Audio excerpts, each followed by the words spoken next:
I'm a social scientist, and when I started out, I was a basketball player.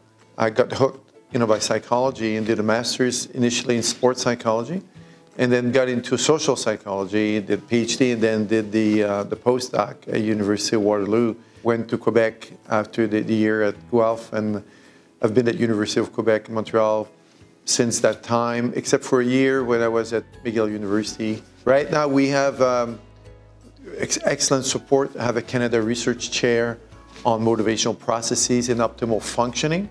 So we'll look at motivation, especially passion, to look at how it can predict outcomes, positive outcomes, and how actually we can improve our understanding of the conditions that will facilitate optimal functioning.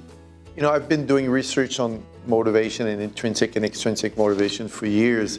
Part of our work is to test some of the ideas and how we think that how things work. But I was feeling that intrinsic motivation was part of it, but was not the whole picture. One of my students asked the question, is it possible that intrinsic motivation is bad for you?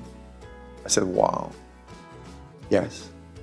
But there's nothing out there. Everything we read is positive about intrinsic motivation, but I'm sure that loving something can be bad for you. That led us into passion and looking at reading the philosophers and the duality of passion, and how, all we had was something positive, but there was a negative side we needed to address. Basically, what I'm trying to do is, try to understand, at least in part, what was the drive when I was playing basketball, like when I was playing for the Quebec team and something, and how sometimes obsessive passion would be there, and other times harmonious passion, and how obsessive passion would drive those negative emotions in me. Times where we did things on the floor that I wish we hadn't done, and just in the sake of winning. By doing this, we broaden the perspective, understand musicians, understand real life that's happening, and we find that most people, about 75% of them, are passionate for something.